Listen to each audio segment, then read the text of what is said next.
I love to travel for work.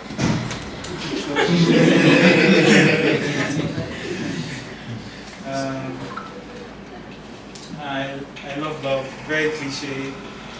Sometimes I do, sometimes I don't, because it can be work. Love, it's not easy. So basically, let's go back to the first one. The reason I love movies. And one of my favorite movies is 7 Brides for Seven Brothers. And I think it was made in 1950 something. The reason I love it is because for some funny reason, when I was younger, I just enjoyed watching it. It's a musical, so every time I watch it, it brings back that feeling of nostalgia. Like, oh my God, when I was younger, I enjoyed it. Oh, when I was younger, it was such a good time. I didn't have to worry about anything. Just come back home alive. That was what life was. And then, as you get older, you start to watch it for different things. You're like looking at camera angles, the colors. Yeah, looking at it for those reasons. And then there was this other movie that I really enjoyed called To Kill a Mockingbird. All these classic. If you look at top 10 classic movies, To Kill a Mockingbird should be there. You guys should go and watch it when you get a chance. It's a black and white movie, but then the camera angles, the way they use shadows, light, it's very fascinating. So, why do you watch movies? You should watch it for different things, to gain knowledge, to gain an eye, to train your eye. Once you see something, you start to learn from it. But I really recommend this movie, if nothing else. I think it was made in 1962. Go and watch it. And so I used to say something like, oh, this movie is so amazing that look, something they were doing back then, some people still haven't gotten right now. So it's just a very interesting concept.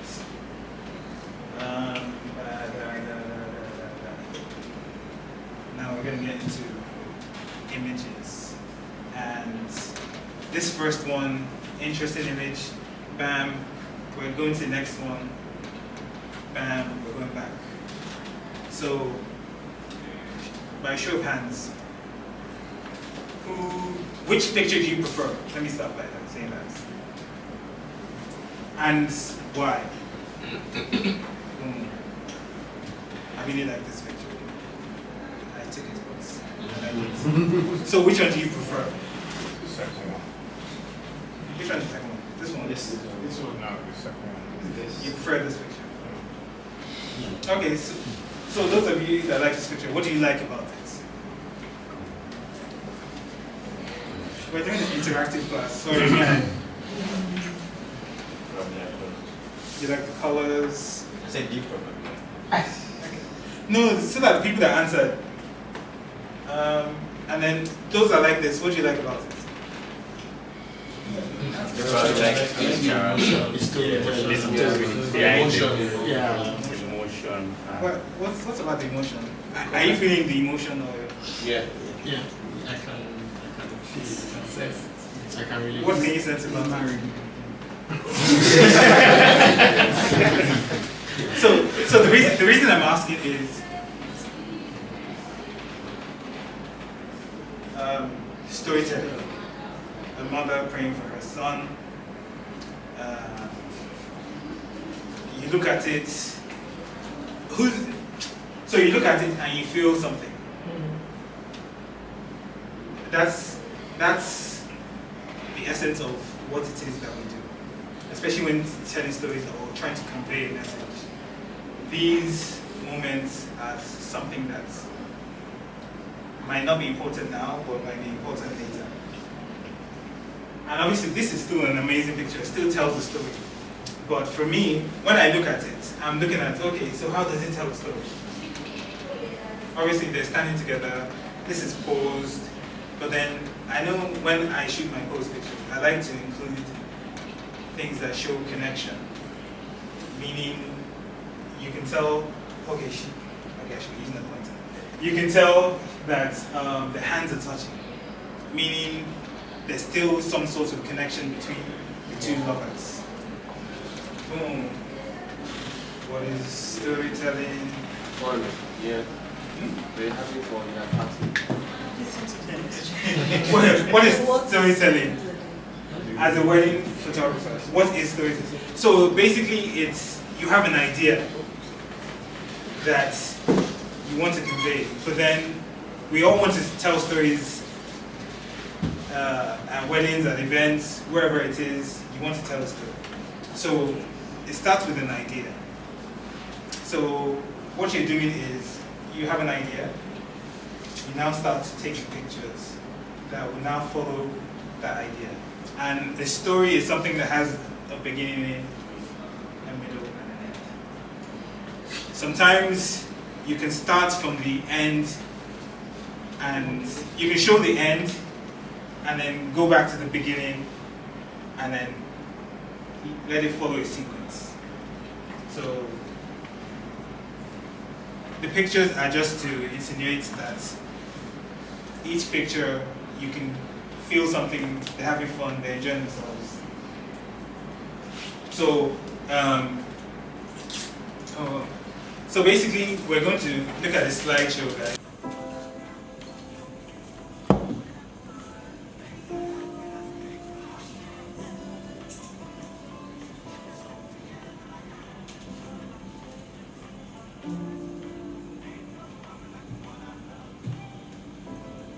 Indigo, I can't stand it no more. You're the one I need.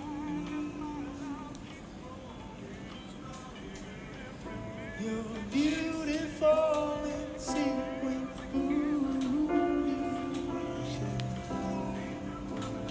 flashing lights of red and green.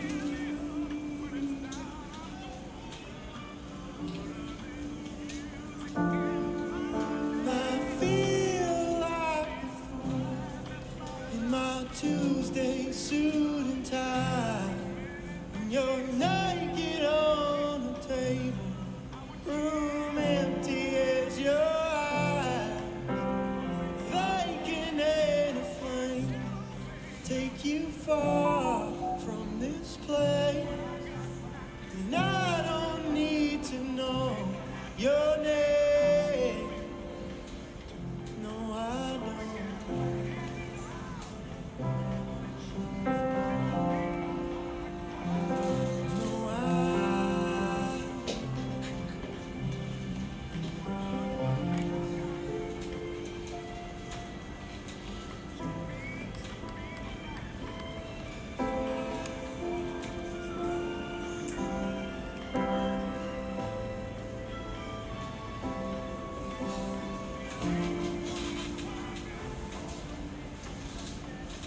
Let's buy a boat, ride the wind down the coast, find an island and never leave.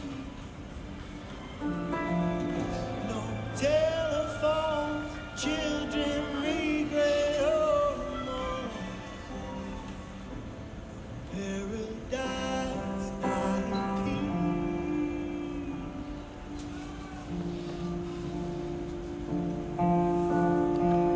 And I feel like I knew you back when I was young, lost from my fear, giving all my love, watery sea, lines we call our age, and I don't need to know your name, who you be, what you did.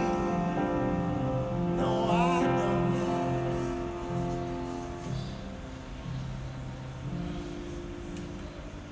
No,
tell that story. So what were some of the images you guys noticed that spoke to you? Because once in a while you see one image that's like, oh, okay, that looks interesting. So did you notice anything? This is a question. Yes. Okay, I think one image that really struck me immediately I saw it was before they entered the church. The church was dark, Yes. and then you were able to capture them by the door. Just that was where the light was. So immediately you see the image, your eyes immediately Go go towards. towards them, and it was very beautiful. All the images are beautiful. Anybody else? Yes, sir. Alright, okay. Like everybody said, the images are fantastic. Okay. One of the images that stood out to me was where I think maybe the chairman of video was addressing the shadow cast and showing and without us seeing the person speaking is actually not even in the frame, but it was the shadow. Shadow. That was- So it's always interesting what we all notice. We all notice the things that interest us. So, and I always say it's good to develop those things because that's what will make you unique and unlike anybody else. How do I tell great stories? Boom, first one. Being present and being in the moment. So, the way I see it, a lot of us photographers, including myself, let's say for example, early in the morning, you get to the bride's room, the groom's room, and you're on your phone or you're talking, and you're not reading the room. When I say reading the room is seeing what's going on, what conversations are they having, listening, because sometimes someone's having a bad day, but you're on your phone scrolling and not seeing it, or there's a moment happening, the mother just walked in, but you're not paying attention, and so you're not getting that reaction. So a lot of times it's very important to be present in that moment and to be, I always say to be switched on, which is one of the other fights I have with event planners when they tell you to get to an event 2 hours before makeup starts. And by that time, they've killed your buzz. So basically, sometimes you have to fight through that and be present, read the room, listen, see what's happening. Because there's sometimes they can be talking about, oh, we're going here for portraits afterwards, or someone's talking about something, and then you just need to react to whatever it is that they're talking about. Boom, composition is also very important. Knowing how to put your subject in the frame. We're not talking about composition, but we're talking about knowing how to fill your frame, step back and tell the story. Composition is very important. Something else, shoot unscripted, look for the candid moments. Don't just shoot the portraits. There are all those people that are like, look here. Very annoying people. Let people be. Just let them talk. They don't always have to look at the camera. Shoot the small things, the details, the hand gestures, the pointing.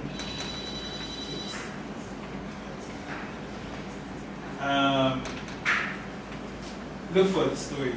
There's always a story going on. Even in those mornings when you're standing and waiting for something to happen, something is happening somewhere. You're just not seeing it.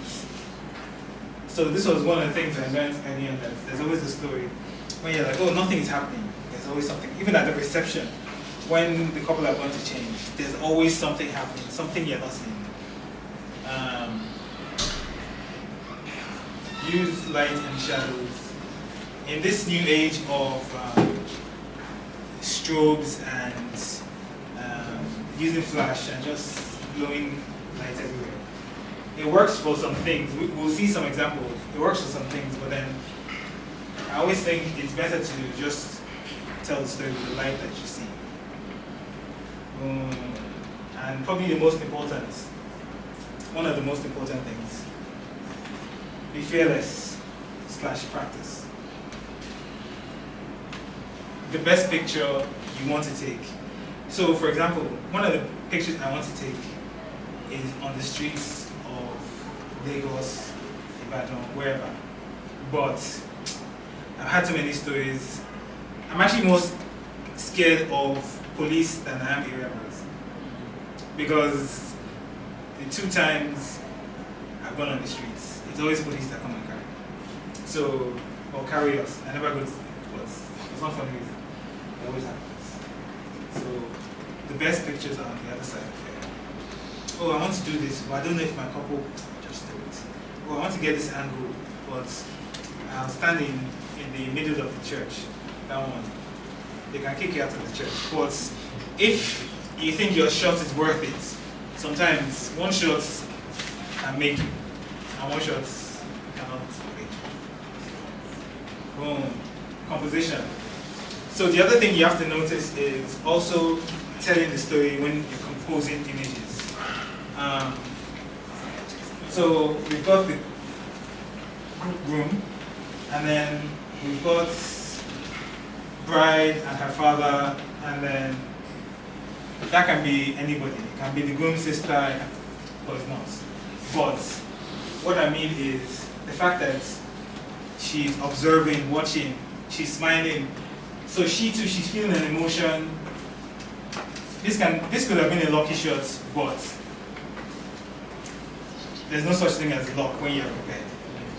So composition, boom. Strobes. You can use strobes to also tell stories. So we're lighting our subjects, and the other subjects, or the other part of the story, is in shadows. And if you notice, one of the things I enjoy telling stories with is by layering the story. Having something in the foreground, something in the background, and then also trying to light where I want your eyes to go. So the first thing you look, when you look at this image, the first thing you go to, probably look at it here, before you now start to decode what it is in the shadow. Boom. I just like to layer. Boom. And capture emotions, those unscripted moments. More unscripted moments, because you know the father and the mother, they're looking at their daughter and thinking all sorts. She can't see this, but when you capture moments like this, she'll look back and be like, oh, okay, there it is, my mom, my dad looking at me proudly. And then just shoots in lines and just composing, trying to tell a story. So basically, there's also one thing, when you're telling a story, it's always good to get the reaction of other things around. Don't just shoot the subjects. You want to shoot the people reacting to the subjects. So that's what we're doing here. Boom. Shoot unscripted. So basically, I know all of you are noticing the hands, the connection, but then we're also seeing mom crying. Those are things we like to shoot. But then, how do we shoot this? I think we lit it. The light is coming from here. Sometimes we have to hold. I don't hold. What's it called? Big softboxes. It's not my style. Some people like it. Some people here like it. We're not pointing out. And sometimes it's also good to step away. And then try to capture the story of people looking back.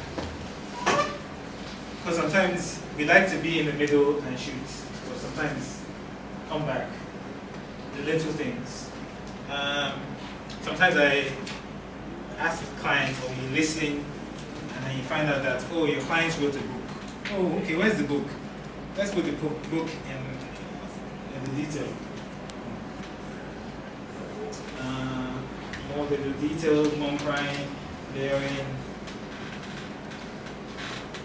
Is there a story? There's always a story.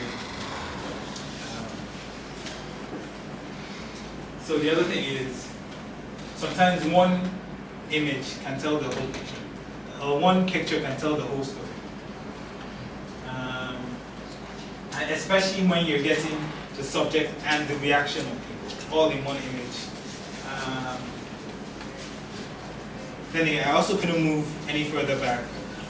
There's 5, we only have, and then using light and shadows, trying to tell the story, foregrounds, just having your subject and the other subject that tells the story,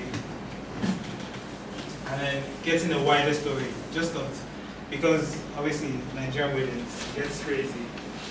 Sometimes you can't get close, and sometimes, this is actually my second shooter, sometimes I want to move back because I don't want to get in the middle of that. So this is another image that I feel.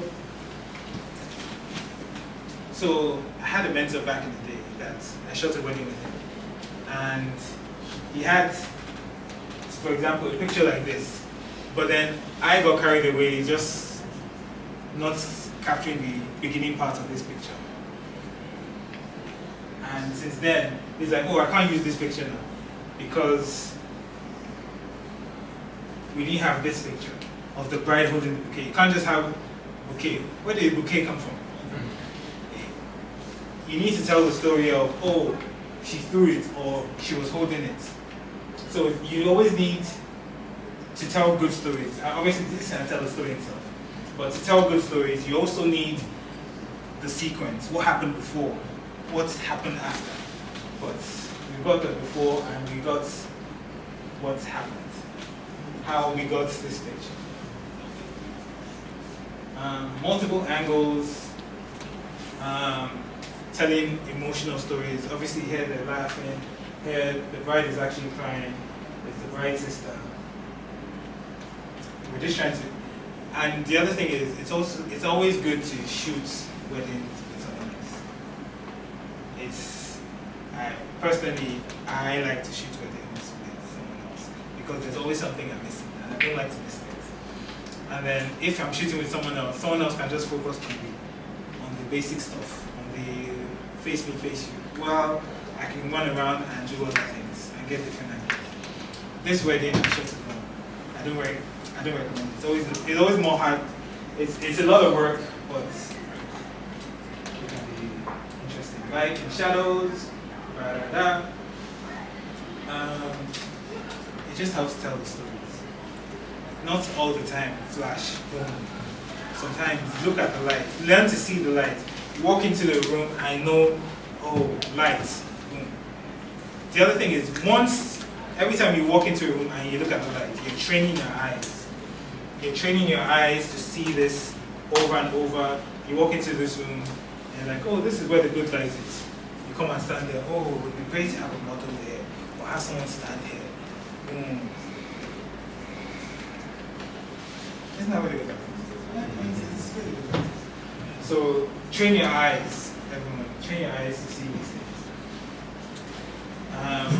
Personally, I always like those rays of light, of sunlight coming through the trees. If you do it properly, sometimes it helps your image.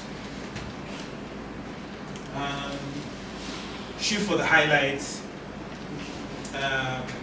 shadows, black and white, especially with black and white. For some reason, it just pops out. And then obviously you're telling the story, the car, all the people around. But most importantly, I would say this is probably the most important thing. Not just the be fearless, but the practice. Because a lot of us, we like to, a lot of people watch football, but they have to practice during the week before the match. But how many of us actually practice leading up to a wedding, a portrait session, documentary? Some of these things you can do in your house. You're trying to capture moments. Go to a family function and just call up somebody that owns a company. Go and shoot. Tell them you shoot them. Don't worry about the money. mini projects for yourself. Sometimes people will be like, oh wow, those were really nice pictures. They will not give you more opportunities. It's always better to do things you want to do than someone says, oh, come and shoot for free. No, I want to, because I want to shoot, I will shoot for free. But when people ask me, I don't like to shoot for free. I want to shoot the things I want to shoot, because then I'm not answering to anyone, and it is also, it now becomes my personal project. So I'll advise you guys to shoot something for free that you want to do. Maybe something you've always wanted to do. Oh, I'd love to start shooting documentary, but then you need to start somewhere. Start shooting events, I don't know. Whatever it is, wherever it is, start. Practice. This is practice. You know, when obviously there was a time when you could carry a camera everywhere. But sometimes, even if you don't have a camera, you have your phone. Composition, we're looking at lighting. Sometimes, rather than just press the button on your phone, you can play with the settings. You can increase exposure, reduce it. Just practice. It goes a long way. One of my friends, she's a caterer, asked her, can I come and shoot your people cooking, preparing food? I went there. What happened to the pictures? They looked at it once, but it taught me something. I learned something. Even if I didn't learn like composition, just doing it, just the practice, it will, over time it will become like muscle memory. You see it and be like, oh, boom. I like images like this where it's just somewhat chaotic. But it's not, because obviously multiple people are getting their makeup done, and there are lots of them. I like to step back and just capture this. It's part of. I've got another slideshow. We'll come back to this because. So one of the important things is what changed how I shoot. Other photographers. Nothing influences us like other photographers, and I put a negative by it because sometimes you're like, oh, I want to shoot this way, but then you see other people's pictures and you're like, oh wow, I like this. You know, you're looking at the other side of the fence. The grass is greener. Ooh, I like this, and then you start trying to shoot like them. It can be a negative thing. I always say, do you and develop what you have. If you, what do I like to shoot? If I like to shoot, so a lot of times I like to shoot lights and shadows. And sometimes you see some of my images, some people say, oh, your pictures are too dark. Can you make it brighter? It's what I like, it's what I'm attracted to. If I walk into the room, the first thing I look at is the light. So try to develop your style and not do what everybody else is doing. Because, you know, there are the people that, oh, they like portraits, and you see their portraits and you're like, wow, me too, I need to shoot my portrait like that. The other thing that changed how I shoot, my own wedding. When I got married, I was like, okay, the pictures I was looking at were not necessarily the portraits. I mean, they were cool, but I was looking at, okay, who came, who enjoyed, and it looks like everybody's having fun, things like that. I wasn't necessarily like, oh wow. But then again, this was like 7 years ago, so the social media craze was up there, but it's not as it is now. So a lot of people now, you know, they come to you and they're like, oh, I want to blow. That's the difference. So the other thing is, when you lose someone you love, the way you take pictures and what you take pictures of changes. You think it's all about yourself. When you lose a parent, you're like, what is a picture of me and my wife? Yeah, it's nice, but remember that time my mother kissed my wife? Boom, and she didn't like it. So you now invoke an emotion in the person. It will invoke that emotion. You cannot put a price on. that emotion you cannot put a price on. You can have pretty pictures, but the emotions, that's where it's at, in my opinion. And then it brings us back to this picture. When his mother is gone, he will cherish this picture more than he does now. That's just the facts. So we also need to remember that. When her father is gone, she will remember these pictures. Oh, he walked me down the aisle, this and that. And then all those memories of, oh, maybe the childhood when I was younger. But wedding days are important, especially for family. So for me, one of the most important pictures at family gatherings or at weddings is pictures with the family. Once I have pictures with the parent and the family, everything else is just extra. Family is the most important thing in how I shoot. Boom. Her and her brother and her sister. You just have to be present because this is something I could have missed. You know, you're walking forward. Oh, we need to get. They're waiting for the bride. We just done portraits with her and her husband, and the ceremony was going to. They had done first. Ceremony was about to start, and then we're going, and then her brother was there. Oh. So what's ruining our ability to tell stories? What is? Strokes and events? Is it?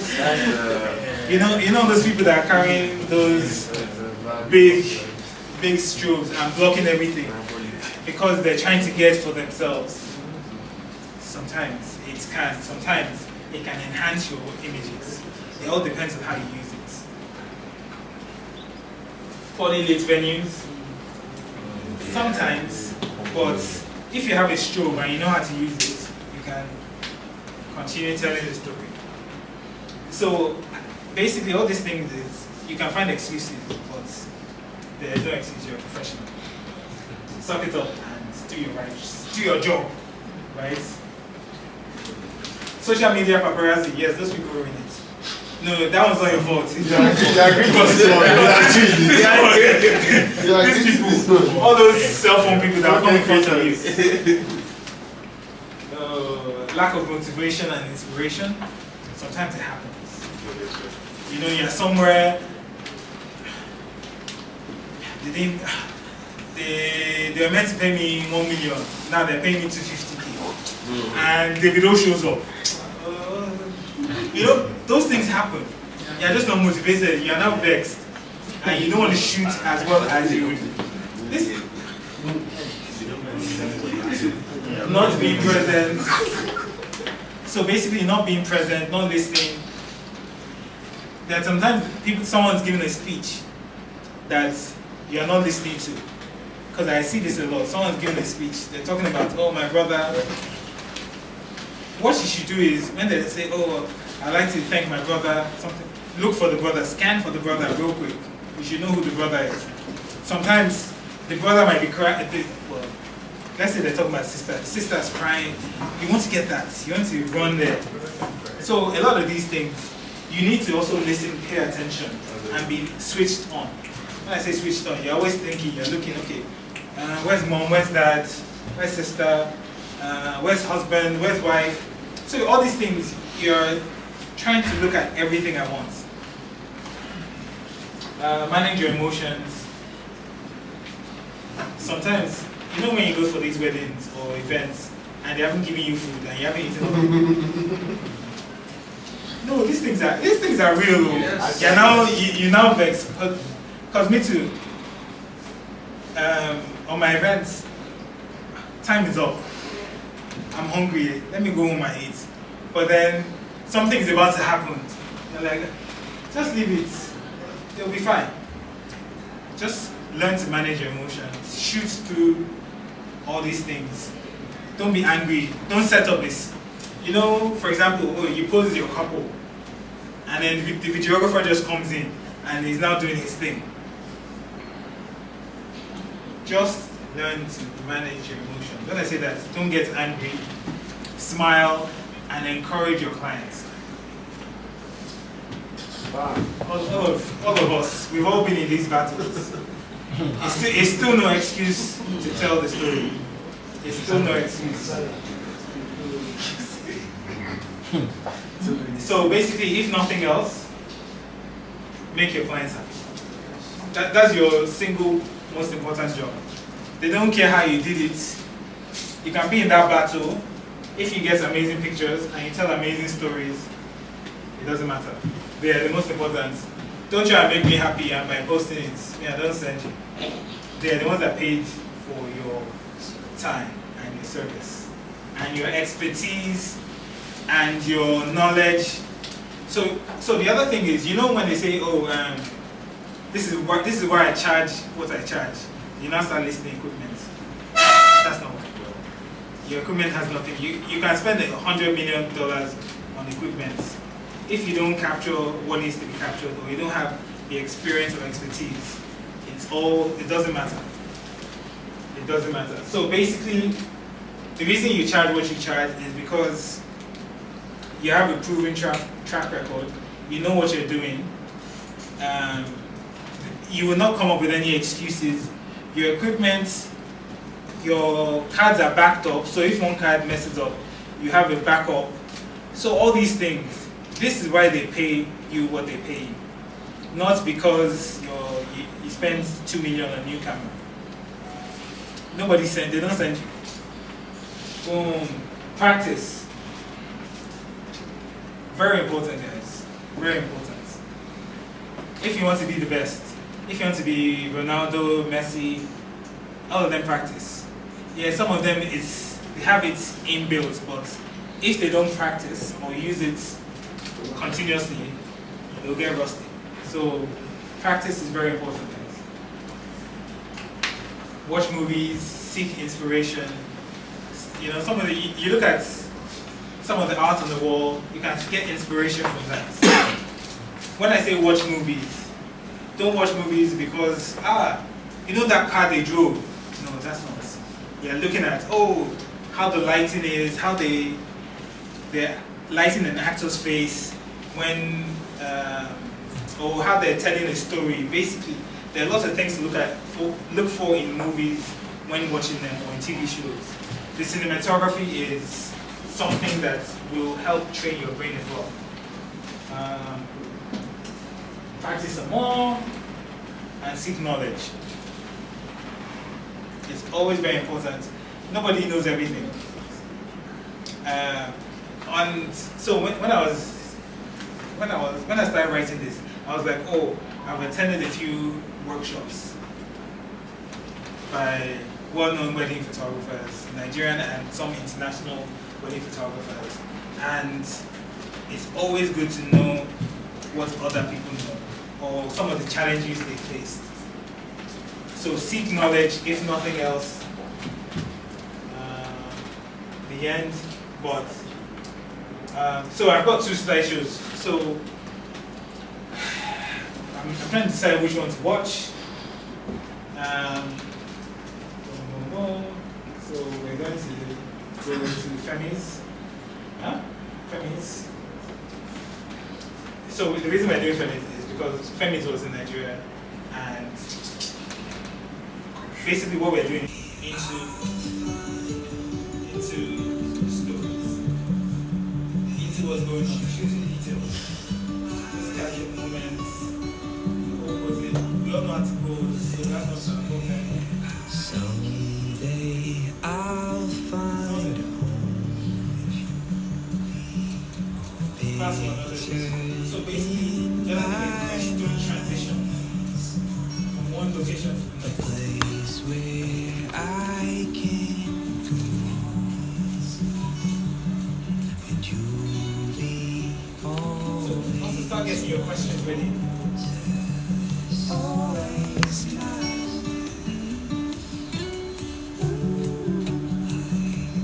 Always mine.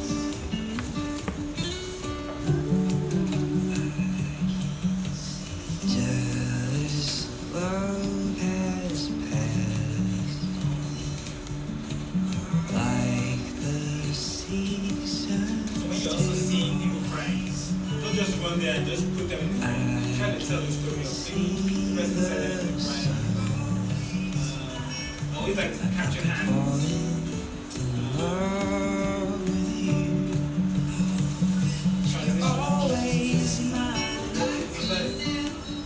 just always go through, but the story. You're always mine.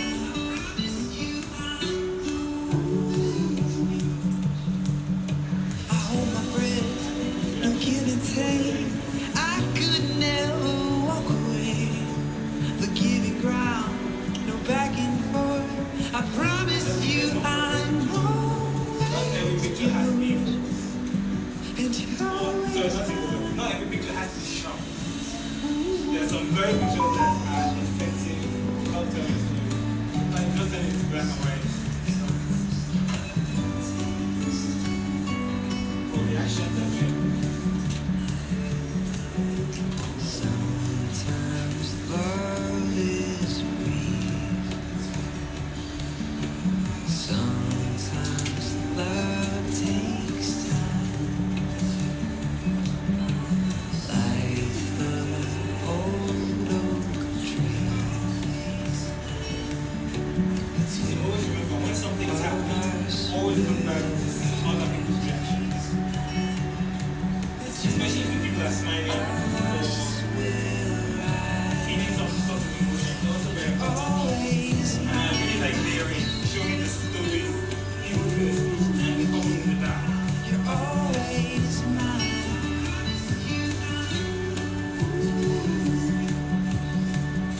I hold my breath, no give and take. I could never walk away. The giving ground, no back and forth. I promise you I'm always yours, and you're always mine. So basically, so do you guys have any questions that we can quickly go over it? About anything anything pretty related? Anyone got a question? Spoke about being present. Yes. So